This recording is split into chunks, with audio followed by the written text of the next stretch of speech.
Bonjour à tous et merci d'être avec nous pour cette nouvelle édition. Au sommaire, ce mardi, les démarches en ligne. Depuis fin 2017, inutile de vous déplacer en préfecture pour demander votre carte d'identité, carte grise, passeport ou permis de conduire. La dématérialisation est mise en place. Explication dans un instant. Il trônait depuis plus de 25 ans dans la cour du fort Montbarré à Brest. Un wagon de la déportation de 10 tonnes a été déplacé ce mardi matin. Il a été mis à l'abri pour sa préservation. Le chanvre est une plante pleine de qualité. Dans les Côtes-d'Armor, une entreprise a décidé de transformer les graines en farine, huile et pâte et c'est un succès commercial. Et puis elle n'est pas encore au chanvre mais toujours à l'amande. La galette des rois est de tradition en janvier. Nous avons trouvé la meilleure galette des rois de la région. Rencontre avec le pâtissier à la fin de cette édition. Voilà pour les titres. Tout de suite, votre JT Breton du mardi 16 janvier 2018. Et nous ouvrons cette édition avec un reportage sur votre vie quotidienne. Depuis fin 2017, inutile de vous déplacer en préfecture. Pour demander une carte d'identité ou un passeport, il faut se rendre en mairie. Pour le permis de conduire et la carte grise, il faut faire vos démarches en ligne. Mais comment faire quand vous n'avez pas Internet à domicile ? Eh bien, des maisons de service au public se développent sur le territoire. Explication avec Sophie Lecroisier et Frédéric Lorenzo. Ici, il est possible de faire une demande de carte grise ou de permis de conduire en ligne. Cette association assure le service au public. Plus besoin de faire la queue dans les bureaux des administrations, mais les médiateurs ont dû se former aux arcanes de l'administration.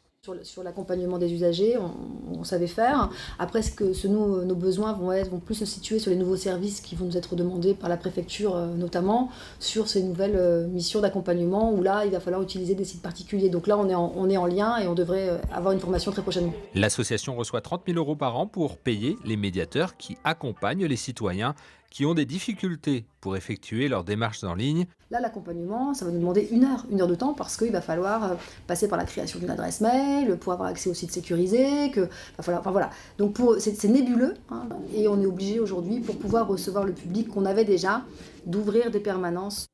Les demandes en ligne de carte d'identité et de passeport, elles, se font en mairie.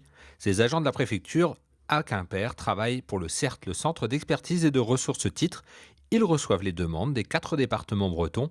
Lancé il y a un an, ce service a déjà traité 375 000 demandes, un bilan satisfaisant. L'objectif était double, c'était d'une part de raccourcir les délais et c'était d'autre part de lutter contre la fraude. Et les deux objectifs sont atteints puisqu'on s'aperçoit qu'aujourd'hui, en une quinzaine de jours en moyenne, un ressortissant des 4 départements bretons a sa carte d'identité ou son passeport qui peut lui être remis. Et nous avons quasiment doublé le taux de détection de fraude. Aujourd'hui, il existe 1150 maisons de service au public en France. La moitié sont hébergées dans des bureaux de poste. Il existe 46 structures comparables en Bretagne. Dure journée pour 2 hommes politiques bretons. La Cour de justice de la République a décidé d'ouvrir une enquête pour violation du secret professionnel à l'encontre de Jean-Jacques Urvoas, l'ancien député finistérien et ancien ministre de la Justice. Le parquet national financier va de son côté viser le député Richard Ferrand et ouvrir une information judiciaire pour prise illégale d'intérêt dans le cadre de l'affaire des mutuelles de Bretagne. Benjamin Bréon. La Cour de justice de la République va enquêter sur Jean-Jacques Urvoas. Alors garde des Sceaux, il aurait transmis au député Thierry Solaire des informations confidentielles sur une enquête le concernant. La responsabilité pénale de l'ancien député de Quimper pourrait être engagée. Par ailleurs, on a appris ce mardi que le parquet national financier ouvre une enquête contre le député de Châtelain, Richard Ferrand. Le président du groupe La République En Marche à l'Assemblée est soupçonné de prise illégale d'intérêt dans l'affaire des mutuelles de Bretagne. En cause, les conditions d'acquisition par sa compagne d'un local loué aux mutuelles dont il était président. C'est parti pour la campagne de recensement 2018 dans 273 communes bretonnes. Elle débutera ce jeudi et se terminera le 17 février dans les communes de moins de 10 000 habitants et le 24 février dans celles de 10 000 habitants et plus. 1200 agents recenseurs sont mobilisés pour l'occasion. Il est aussi possible d'y participer en ligne sur lerecensementsetmoi.fr. La chasse à la mérule est ouverte. Les diagnostics sont désormais obligatoires dans 6 communes du Finistère, Quimper, Châtelain, Élion, Douarnenez, Morlaix et Saint-Martin-des-Champs. En cas de problème, l'acheteur pourra désormais se retourner contre le vendeur. Le Finistère est le premier département breton à prendre une telle mesure. La mobilisation s'est poursuivie ce mardi devant les prisons de Plomeur et Vannes. Dans un mouvement national, les gardiens dénoncent des agressions à répétition. 2 nouvelles agressions de gardiens ont eu lieu ce lundi et ce mardi à Mont-de-Marsan et Tarascon. À Plomeur, le piquet de grève a été délogé par la police dans la bonne humeur. Enfin, 8 restaurants bretons font leur entrée dans le cru 2018 du Bib Gourmand, le guide Michelin des bonnes tables à moins de 33 €. On y retrouve le Bellevue à Fouesnant, le Vieux-Ben à Landéda, le comptoir des voyageurs à Locronan, la maison de Kerdiès à Plouganou, le Chêne à Mercolette à Kervignac, l'Aldente à Pontivy, l'Air du Temps à Saint-Brieuc et enfin le Brézoun à Ploufragan. Bon appétit! Opération impressionnante ce mardi matin au mémorial des Finistériens à Brest. Un wagon datant des années 20 et qui a servi à la déportation pendant la Seconde Guerre mondiale a été déplacé. Il a quitté la cour du fort Montbarré pour rejoindre une des alcôves du site. Un moyen de préserver cette trace du passé qui pèse tout de même 10 tonnes. Le wagon a été donné au mémorial par la SNCF il y a plus de 25 ans. Il a servi à déplacer des déportés vers Rennes et Nantes pendant la Seconde Guerre mondiale. Catherine Ferré-Jardinier, la présidente du mémorial, nous en dit plus. Ce wagon fait partie de la mémoire de la Seconde Guerre mondiale. Et le but aujourd'hui, c'est de le préserver, c'est de le mettre à l'abri. La partie métallique a été sablée et peinte et elle est solide. Par contre, tout ce qui est la caisse en bois a été là aussi nettoyée et peinte, mais pourrie sur place. Puis après, il y aura si je puis dire, la scénographie à l'intérieur, avec le nom de tous les déportés du Finistère qui seront portés sur les murs. Et puis aussi une fresque probablement au fond. Enfin, on essaiera de faire en sorte que ça ait du sens pour les gens, que ce n'est pas simplement un wagon qu'on a posé au milieu d'une alvéole dans un hangar, mais que ça ait un sens et que les gens le comprennent. Le chanvre est-il en train de retrouver ses lettres de noblesse dans la région? La culture de cette plante s'est développée dès le 9e siècle en Bretagne et a pris son essor entre le 16e et le 18e siècle avant de péricliter. En Centre-Bretagne, une entreprise a décidé de miser sur les graines de cette plante. Elle les transforme en farine, huile ou encore en pâte. Et Mathilde Kemener nous en montre les vertus. La transformation de graines de chanvre crée de l'emploi en Centre-Bretagne. L'entreprise El Chanvre à Guarec a commencé avec 2 salariés. Ils sont aujourd'hui 9 et le chiffre d'affaires a été multiplié par 5 en seulement 4 ans. D'être rendu là où on en est rendu aujourd'hui, c'est une fierté, c'est même assez incroyable. L'idée, c'est de redonner ces lettres de noblesse à cette plante. Reportons-nous dans les années 40, dans les années 50, tous les treillis de la gendarmerie, de l'armée, tout ça, c'était fait avec du chanvre. Pourquoi c'était pas fait avec du coton ?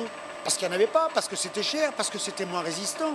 Aujourd'hui, ce sont les qualités nutritionnelles du chanvre qui intéressent cette entreprise. Elle le propose en graines décortiquées, en huile ou encore en farine, des produits qui offrent des apports importants au corps humain. C'est un super aliment, ouais. On a tous les acides aminés essentiels. Pour les végétariens, c'est très très intéressant. Par exemple, dans l'œuf, on va trouver 10 à 13% de protéines. Dans les matières carnées, 15 à 18%. Et dans le chanvre, la graine décortiquée, on va être à 30% de protéines. Et c'est une plante en plus qui est super intéressante aussi. Donc c'est dommage qu'il n'y a pas beaucoup de monde à faire des choses là-dessus, quoi. Mais quel est le goût du chanvre en bouche ? Un goût de noisette et un fond sucré, un petit fond sucré. Pour faire connaître toutes les qualités de cette plante, l'entreprise innove régulièrement. L'une de ses dernières créations, des bolognaises au chanvre. Les produits partent ensuite de Guarec pour être vendus un peu partout en France. Et on reste dans le domaine de la nourriture. Si vous souhaitez déguster la meilleure galette des rois de la région, il vous faudra aller à Plohermel, dans le Morbihan. La Fédération régionale de boulangerie-pâtisserie de Bretagne a remis le prix à Ken Dansard, un artisan boulanger de 28 ans. Fanny Cocognier l'a rencontré pendant cette période intense de fabrication de galettes des rois.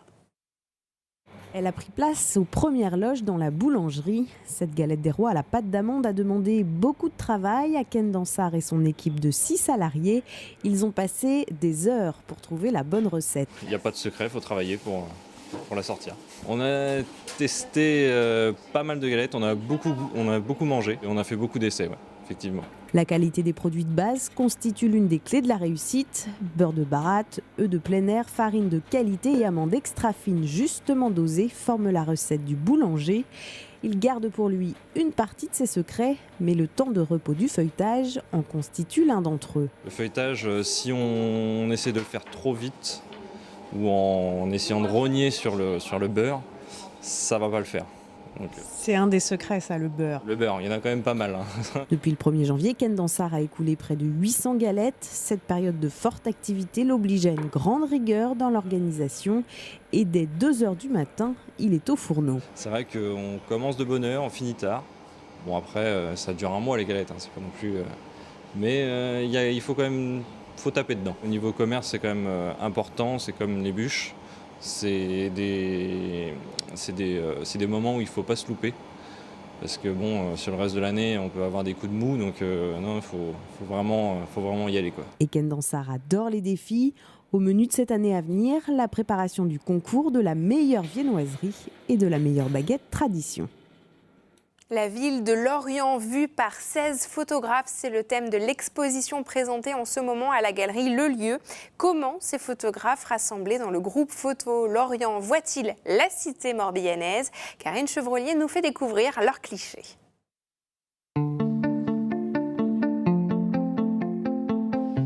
Images du quotidien, scènes transitoires, architecture de demain, c'est un arrêt sur image de Lorient en 2017 que proposent ici 10 photographes confirmés. Il y a de l'urbanisme moderne, puisque actuellement Lorient est en pleine mutation. Il y a aussi les gens, des habitants de Lorient, qui vont prendre un verre dans des bars. Il y a des enfants qui courent sur les aires de jeu de Lorient. Et puis il y a aussi le fameux festival interceltique, incontournable pour un photographe. Et aussi des photos de nuit, enfin d'ambiance, quoi. Rien n'est imposé pour s'exposer, si ce n'est de pouvoir reconnaître la ville. Les photographes offrent ainsi une vision personnelle de Lorient. Et je voulais que ce soit suggéré et qu'on ne rentre pas de plein pied dans le sujet de la ville de Lorient.